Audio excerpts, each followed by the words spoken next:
Good morning. Today I will be very brief. I want to speak on the story of state capture. You know, they have been talking about state capture. I had not come face to face with what has been being said as state capture. State capture is real, and the Kenyan institutions, especially state corporations, have been captured by the current regime. They used to say the Uhuru administration has done what they used to call state capture. But the true state capture is being orchestrated by the current government. A case in hand, as I'm speaking here today, LAP Fund does not have the CEO, does not have the chairman. The chairman of the LAP Fund resigned yesterday as the chairman of LAP Fund Board of Trustees. When David Koroz left to join National Social Security Fund, as the board, I'm a member of the board. I represent workers on LAP Fund board. I want you to get it very clearly. I'm not on the LAP Fund board courtesy of government. I'm the LAP Fund board courtesy of representing workers and ensuring that the interest of the workers and their money is properly received, invested wisely, and they get their retirement when they retire. What has happened is that when Koroz left, we looked at the top management in LAP Fund as a board. We assessed the files that were before us, and we arrived at the conclusion that the best suited person to act as CEO of LAP Fund at this moment, as we wait for recruitment of substantive CEO, was one Galm Jeltesa. We therefore appointed Galm Jeltesa in acting capacity as a board, and immediately that appointment was done, the chair of the board started receiving phone calls from State House, from the office of the Deputy President, and from one Aden Duale, and many other operatives within government, even office of the Treasury. And the direction was, we revoke the appointment of Galma Jaldesa as acting CEO of LAP Fund. And in one of the we have three offices in Kenya: the office of the Prime Cabinet Secretary, the office of the Deputy President, and the office of the President himself. In one of those offices, they are asking Galmo Geldesa to give 20 million for him to act as a CEO of LAP Fund. Where can an ordinary public servant like Galma Geldesa get 20 million?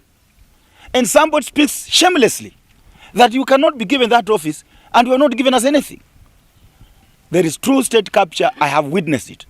And as a spokesperson of the workers, I want to ask the president, you are my good friend. The fact that we have differed on how you want to implement the policies that we promised the Kenyan people does not mean you have become my enemy. I want to request you to remove your hand from state corporations. Once the state corporation board has been appointed, leave that state corporation board to function as established and exposed in the State Corporation Act, especially Section 5, Clause 3, which gives the boards of state corporations in Kenya to appoint CEOs of those state corporations, and in fact all other employees. Therefore, the state capture of state corporation is not good for this country. If you ask 20 million from a CEO who is acting only maybe for 6 months, and we can decide to advertise and hire a substantive CEO within 3 months, and maybe the one you took 20 million from is not going to be successful, because when we advertise, that position is open to all qualified Kenyans. It's not a preserve of those who are working in LAP Fund today. I therefore want to urge the office of the president, the office of the deputy president, and the Duale, leave state corporations to work independently. The other day you gave a directive, Your Excellency President, saying that if something happens in state corporation, board of directors, the CEO and top management will be held personally accountable. How will we be held personally accountable in LAP Fund when the state, the office of the president, deputy president, and Eden Twale want to decide who will be the CEO of LAP Fund? The board must be left to do its work.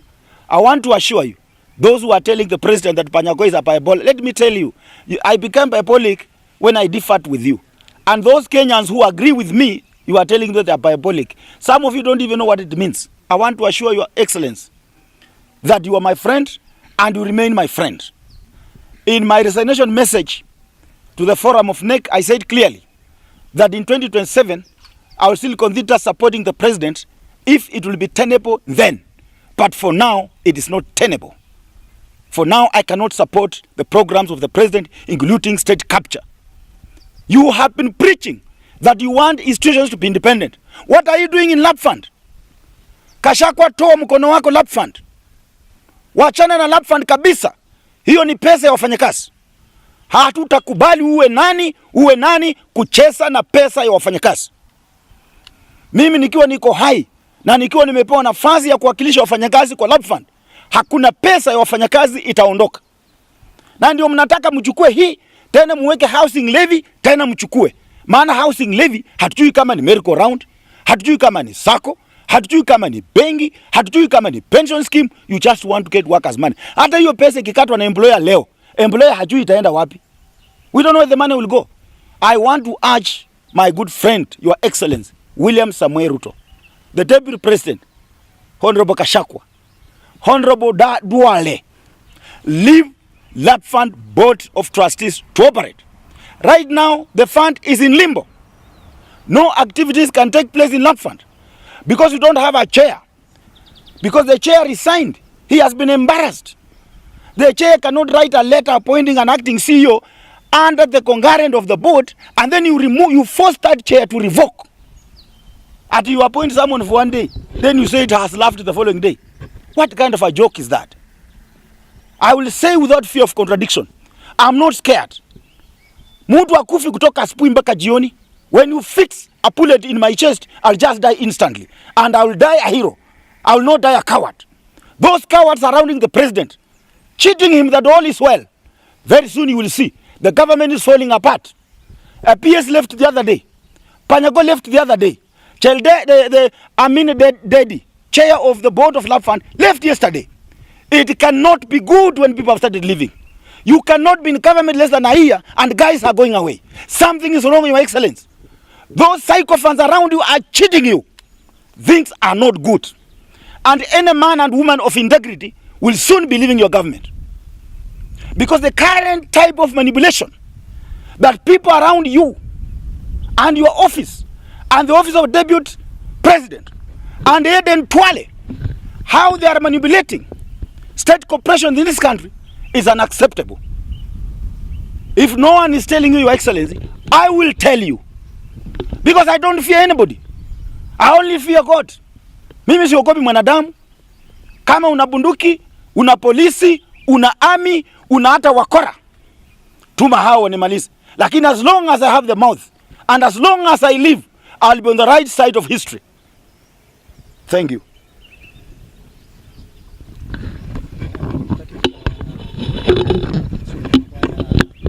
Iko swali? Bwana Director, yes. Who requested for the 20 million? I have said one of the officers, senior officers, we have 3 officers in this country. Office of the Prime Cabinet Secretary, and I exonerated that one. There are left 2. So one of the 2 officers. And I will say without mincing words, muache corruption. Hii pesa mmechukua yote haitoshi. You still want more money. For what? Mbona sisi tumeridhika na hii kidogo tuko nayo? Kidogo tu. Hata nikichukua loan ya 10,000, milioni 10 ama milioni 1 ama 5 na lipa napata 0 kwa payslip. And I'm comfortable with that I have. Please, toa mikono yenu kwa state corporations. Would you be comfortable if the president or the deputy president? I want to go by what I've said. I will not contradict what I've said and I will not add anything. Mr. Panyako. Yes. I'd like to ask you, you've been very close to the president and yes. the Kenya Kwanza administration. Very true. But now you're emerging as a fierce critic of this government. Yes. It's being argued out there that this fallout with the system came about because you had certain expectations and these were not fulfilled. You had hoped that perhaps this government would give you a job, point you to a senior government position, and that didn't happen, and that's why you are sulking. That's why you're coming out very, very fiercely That's why you're seeing this mad in government. What would you say? A very good question. And in fact, that is what those who want to say things about me, they will say. You know, even if you differ with your wife, mnakosana na bibi yako usiku, asubuhi kwa barabara unaambia watu huyu bibi yangu alikuwa ananuka. That's why he chased him away. But before, when you are staying with her in the house, you are not saying anything. You say huyu bibi yangu alikuwa namna hii, au bibi anasema huyu bwana hawezi kazi kwa kitanda na amezaa nao watoto 10. Sasa hii watoto alizaa nao 10, hauko naweza kazi. Sasa ndio umekuwa hujui kama mmekosana. It will happen like that. I want to live very clearly. William Ruto is a good friend of mine for many years. He keeps his promise. He offered me to be the PS. I refused. I gave Dr. Petrus Nyangala. That was my position. He told me about CS. I refused. I'm too big to be a CS. I'm too big to be a PS. You know some things I don't want to say in public. The truth is I'm too senior than a cabinet secretary. You know, a trade unionist, when a serious trade unionist like myself, you can't be a CS. Wewe unatoka kuwa CEO, unatoka kupewa kazi ya kupewa amri. Na mimi napeana amri kwa office. I have over 30 employees, my friend. Where do I leave my 30 employees to be a PS or a CS? I can employ a CS and pay and remain with change in my pocket. I don't want to be a CS. Mimi nataka honorario tu, kitu tu ya honorario. I did not want any employment. And what is that? I'm saying if they were to give me anything, it is honoraria, yani kitu kama ya kukaa. Kama ile niko sahi board. Yes. Si niko board. Hiyo ni honoraria. But this is courtesy of workers, not government. Therefore, no. I've not requested for anything. Okay. I'm just trying to tell you, yes. I cannot be a CS, it's a small job. I cannot be a PS, it's a small job. I cannot be a CS, it's a small job. Mimi ni mtu mkubwa. You don't hear how Atwoli says. Atwoli says he does not want to be a president. That is true. He earns over 30, his income, Atwoli is 30 million per month. Why do you want to be a president? And you have not gotten that money from politics, so you want to go and protect it. Like Francis Atwoli has nothing to protect. What I have not gotten from politics. I have nothing to protect. For me, I'm comfortable where I am. My status in the trade union movement is above a CS. So anything below a CS I cannot go for. So sisi ni watu ambao tunataka tu honorario. Kama vile niko honorario sahi kwa board ya lab fund. Unaona? That's all. Nothing else. Sitaki pesa niko nayo kutosha. What's your next move? What are you considering? The next move, we are starting something called Partless People's Movement. Partless People's Movement. Yaani muungano wa watu ambao hawako kwa vyama vyovyote vya kisiasa. Wale wanataka kuhama vyama vyote. Tunataka tupaki, hatuna vyama, maana hii vyama ni watu binafsi. Mimi nikitofautiana na UDA napigiwa simu na rais, ananiambia toka. Hiyo ni chama. Kama nilikosea chama, nimepingana na chama, kuna disciplinary process. Ningeitwa kwa disciplinary, niambiwe Panyako, you have opposed government parties stand on these issues. We feel you are undermining the party. You must go through a disciplinary process. But if the party leader calls you and tells you leave my party because you are disagreeing with me, is that a political party? A political party must have systems. I should have been subjected to a disciplinary process and expelled from the party. Or and then after the disciplinary process, they ask me, you have two options. We expel you or you resign. But a party leader tells you, leave my party. Is that a political party? There are no political parties in Kenya. Those are individual yellow, in trade union we say yellow trade unions. These are yellow political parties. They have no institutions. For example, when Malala was coming, we were just summoned as snake. And we were told Malala is the SG from today. What kind of joke is this? Those are jokes. But perhaps you should have stood ground and said, look, there's a disciplinary process, there's a cut procedure. Wewe uishi Kenya, wewe unaishi toka mbinguni. You're speaking very strongly, Mr. Panyako. I know you know these things. I know you know these things. But why I call you was about lab fund. You know you'll veer away and you'll not say what I want to say. I want to talk about lab fund and the capture of state corporations. This is all related, sir. This is all related. You know political parties in Kenya. They are owned by individuals. That's the truth. I have told you my own example. I did not refuse to subject myself to the disciplinary committee. The disciplinary committee should have called me. They raised a complaint. I appeared to them. I put my case on the cross. But because they know I'm right, they can't call me. So they intimidate me. Leave the party. Kwani ni hiyo party ilikuwa nalipwa mshahara?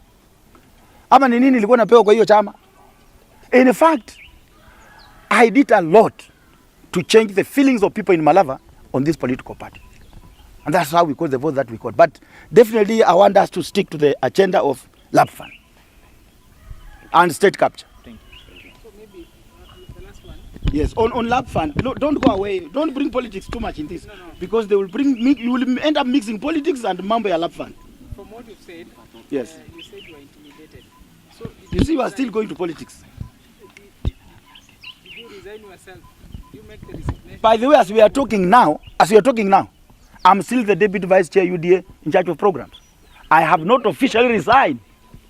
And the reason why I did not tender my resignation yesterday was that Malala went on the Facebook and said, I have never been an official of UDA, and enlisted one Omar Hassan, who is not even a member. Have you seen a legal notice showing Malala is an SG of UDA? Malala is not an SGA. There's no legal notice.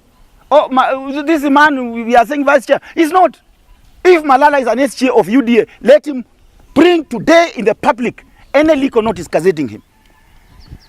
Maina Veronica is still the SG, legally speaking, of UDA. So I have not resigned because I'm writing to the registrar of political parties to give me an extract of officials of UDA as tomorrow, because the letter will go to the registrar of political parties tomorrow. Then after I get that list, it's when now I'll put in the letter of resignation.